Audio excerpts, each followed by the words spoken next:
पाकिस्तान के खिलाफ भारत का ऑपरेशन सिंदूर, सीएम सुक्खू ने भारतीय सेना को दी बधाई। ऑपरेशन सिंदूर के बाद जयराम ठाकुर का बड़ा बयान, कहा सबूत मांगने वालों को आज मिल गया सबूत। शिमला में सिविल डिफेंस मॉक ड्रिल में लोगों को दी हवाई हमले से बचाव की ट्रेनिंग, 2 जगह हुई मॉक ड्रिल। भारतीय सेना के ऑपरेशन सिंदूर पर बोली कंगना रनौत, कहा हम पर खतरा नहीं, हम खुद दुश्मन के लिए है खतरा। पाकिस्तान पर भारत की एयर स्ट्राइक का जश्न, पांवटा साहिब में लड्डू बांटकर सेना का जताया आभार। डॉक्टर बिंदल ने भी भारतीय सेना के जवानों को दी बधाई, कहा पहलगाम आतंकी हमले का भारतीय सेना ने लिया बदला। मैं हूँ HIV वायरस, नाम तो सुना ही होगा। मुझे वो लोग बिल्कुल अच्छे नहीं लगते जो मुझसे दूर रहने के लिए हर बार कॉन्डम का इस्तेमाल करते हैं। जब खून चढ़वाने की जरूरत पड़ती है तो मान्यता प्राप्त ब्लड बैंक में चले जाते हैं। कोई बात नहीं, इन लोगों को अगर मुझसे दूर रहना है तो मैं भी ऐसे लोगों से दूर रहता हूं। तो मैं हूं HIV वायरस। मेरे बारे में जानने के लिए 1097 पर कॉल करके सवाल किया गया। हिमाचल प्रदेश राज्य एड्स नियंत्रण समिति द्वारा जनहित में जारी। नमस्कार, पंजाब केसरी टीवी में स्वागत है आपका। मैं हूं दीक्षा शर्मा, हाजिर हूं प्रदेश की बड़ी खबरों के साथ। तो चलिए डालिए नजर हिमाचल पर।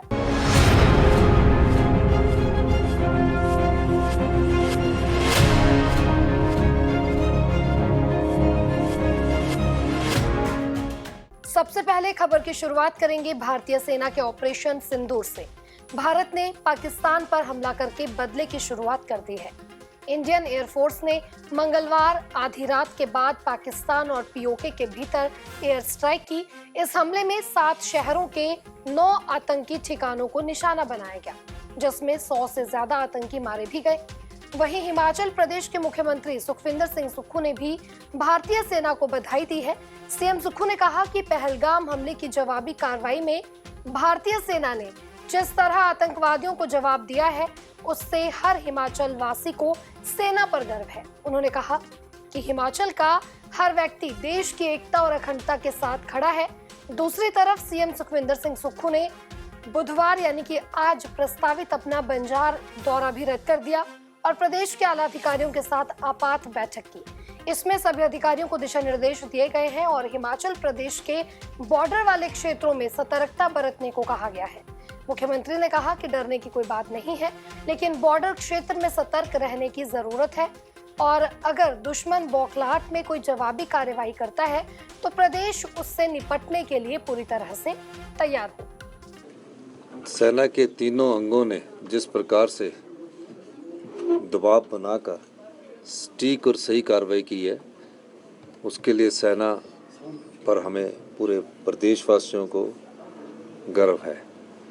इस अवसर पर मैं ये कहना चाहूँगा कि पूरे हिमाचल प्रदेश की जनता सेना की इस कार्रवाई पर देश के साथ खड़ी है और सेना के साथ खड़ी है। हमारे प्रदेश ने पहले ही देश की एकता और अखंडता के लिए का बलिदान दिए हैं।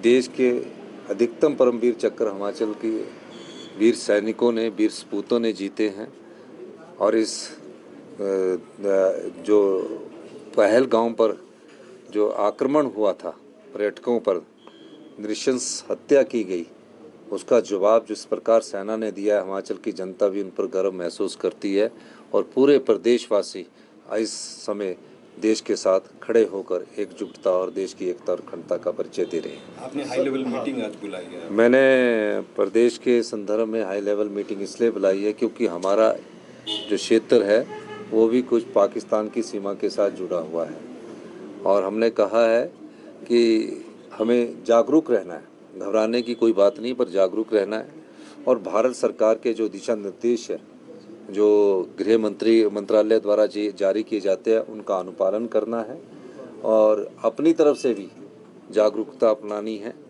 हमने जो बॉर्डर एरिया के पास हमारे क्षेत्र लगते हैं, कोई अनहोनी घटना ना हो, उसके लिए भी आप जागरूक रहो और निश्चित रूप से किसी भी प्रकार की भी कोई कार्रवाई कोई दुश्मन देश अगर करता है तो उससे हमने कैसे निपटना है।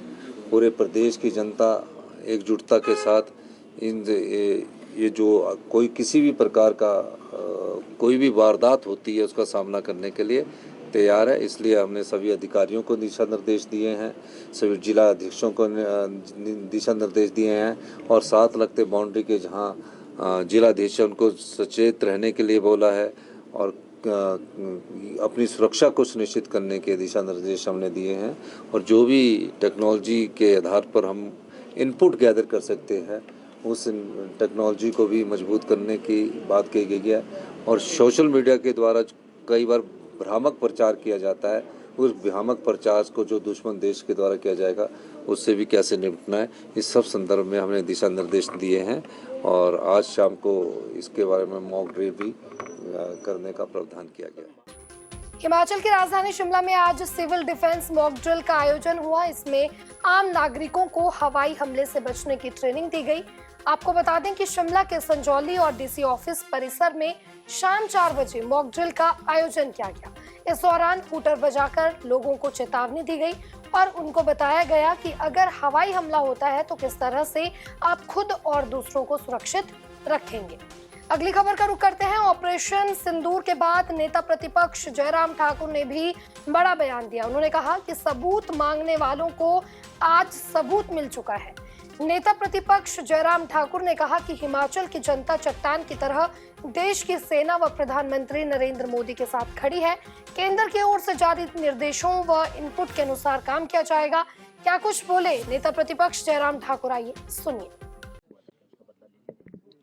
देखिए, मैं समझता हूँ कि पहलगांव में जो घटना घटित हुई थी, जहां उन महिलाओं के सामने उनके पुरुष को गोली मार दी गई और उनको कहा गया कि ये संदेश आप मोदी तक पहुंचाइए, और शायद प्रधानमंत्री जी ने और देश की सेना ने इसी बात को लेकर के फैसला किया कि जिनके सिंदूर उजाड़े गए हैं, इस ऑपरेशन का नाम भी सिंदूर होना चाहिए। और सिंदूर ऑपरेशन को अंजाम दिया गया। और अब सिर्फ पीओके में नहीं, पीओके के अलावा पाकिस्तान के अंदर भी 100 किलोमीटर से भी ज्यादा अंदर जाकर के, जहां टेररिस्ट को, आतंकवाद को पनाह दी जाती थी, ट्रेनिंग दी जाती थी, जो ठिकाने थे उनको टारगेट किया गया। 9 जगह उनको ठिकानों को जो है वो तबाह कर दिया गया। और जो लोग सबूत मांगते थे कि सबूत दीजिए सबूत दीजिए, तो मैं समझता हूँ कि अब ऐसी वो हिमाकत नहीं करेंगे। सबूत उनके सामने है, पाकिस्तान वो सबूत दे रहा है। वहाँ की वीडियो आप टेलीविजन में देखिए, आप उनकी वीडियो वहाँ के मीडिया में देखिए, सोशल मीडिया में जो चल रहा है। तो ऐसी सूरत में देश की सेना को बहुत बहुत बधाई और नरेंद्र मोदी जी के इस फैसले का हम अभिनंदन करता है। देश अनुभव कर रहा है, ये पहलगांव तक ही नहीं, ये 26/11 की घटना को अंजाम दिया था, वो ठिकाना भी जहाँ से ट्रेनिंग करके लेकर के उन लोगों ने अंजाम दिया था उस घटना को, वहाँ पर भी उसको भी तबाह किया गया। चाहे पुलवामा की घटना है, चाहे वो सर्जिकल स्ट्राइक हुई थी उड़ी में, उन सारी जगह कोई जगह छोड़ी नहीं है, सब जगह तबाही की है। और निश्चित रूप से भारत की सेना को हम कहते हैं कि भारत की सेना ने जो बहुत हिम्मत और हौसले के साथ जो इस ऑपरेशन को अंजाम दिया है। बढ़ते हैं अगली खबर की ओर। भारतीय सेना के ऑपरेशन सिंदूर पर मंडी सीट से सांसद और बॉलीवुड अभिनेत्री कंगना रनौत ने भी प्रतिक्रिया दी। उन्होंने कहा कि हम पर खतरा नहीं, हम खुद दुश्मन के लिए खतरा है। उन्होंने भारतीय सेना और प्रधानमंत्री नरेंद्र मोदी को बधाई दी। क्या कुछ बोला कंगना रनौत ने, आइए सुनिए। जो है युद्ध में है, तो ऑब्वियसली हम सब बहुत ज़्यादा नर्वस हैं। और एक अपनी जो सेना है, जो मैंने आज भी सुबह इंस्टाग्राम पे डाला, जो हमारी रक्षा करते हैं, भगवान उनकी रक्षा करे और उन्हें बहुत ज़्यादा कामयाबी दे। और बहुत ज़्यादा हमारी जो है हम सब प्रेयर कर रहे हैं कि हमारा देश जो है हर खतरे से दूर रहे। तो जैसे कहते हैं ना कि हमें खतरा नहीं है, हम खुद खतरा है, स्वयं खतरा है। तो प्रधानमंत्री जी के साथ हम सब का जो है हम सब का मनोबल उनके साथ है। और जैसा कि ऑपरेशन सिंदूर, हमारे यशस्वी प्रधानमंत्री जी ने ये नाम इस ऑपरेशन को दिया, जो हमारी बेटियां हैं, हमारी माताओं के सामने बहुत क्लोज प्रॉक्सिमिटी में, जैसे आपने सुना कि हेड शूट करके जो है उनके सुहागों को छीना गया, तो उसमें कई खून से जो है इसका बदला लिया जा रहा है। तो हम देश की कामयाबी की प्रार्थना करते हैं। भारतीय सेना के ऑपरेशन सिंदूर के सफल होने का पांवटा साहिब में भारतीय जनता पार्टी के कार्यकर्ताओं ने जश्न मनाया और लड्डू बांटकर सेना का आभार जताया। पांवटा साहिब में आयोजित कार्यक्रम में भाजपा कार्यकर्ता बड़ी संख्या में एकत्रित हुए और भारत माता की जय के नारों के साथ भारतीय सेना और केंद्र सरकार के प्रति अपना समर्थन प्रकट किया। इस अवसर पर पूर्व मंत्री और वरिष्ठ भाजपा नेता सुखराम चौधरी ने कहा कि प्रधानमंत्री नरेंद्र मोदी ने जो वादा किया था कि पाकिस्तान को मुंहतोड़ जवाब दिया जाएगा, वो अब पूरा हो गया है। हमारी सेना ने 100 आतंकवादियों को मौत के घाट उतारने में सफलता हासिल की है। देशवासियों का सिर जो है हमारी सेना ने गर्व से ऊंचा किया है। तो चलिए अगली खबर की ओर बढ़ते हैं। मंडी पठानकोट नेशनल हाईवे पर देव पब्लिक स्कूल उरला के पास एचआरटीसी के बैजनाथ डिपो की बस अनियंत्रित होकर सड़क से बाहर लुढ़क गई। इससे आधी बस हवा में अटक गई। हादसा बुधवार सुबह 6 बजे हुआ। 25 यात्रियों से भरी यह एचआरटीसी की बस थी और बैजनाथ से राजधानी शिमला रूट पर जा रही थी। हादसे के दौरान मुख्य पट्टे के टूटने की आवाज आई। हालांकि चालक संदीप कुमार ने सूझबूझ से बस को नियंत्रित करते हुए सड़क के नीचे पेड़ का सहारा लेते हुए रोक लिया। बस जैसे ही सड़क से बाहर हुई, यात्रियों में चीख पुकार मच गई। बस को नियंत्रण में लेते हुए चालक ने सभी यात्रियों को सुरक्षित बाहर निकलने को कहा। हालांकि गनीमत यही रही कि इस पूरे हादसे में किसी भी तरह का कोई जानी नुकसान नहीं हुआ है। सभी यात्री पूरी तरह से सुरक्षित है। हिमाचल प्रदेश की बड़ी खबरों में आज इतना ही। बने रहिए पंजाब केसरी टीवी के साथ। कल फिर से आपके साथ मुलाकात करेंगे।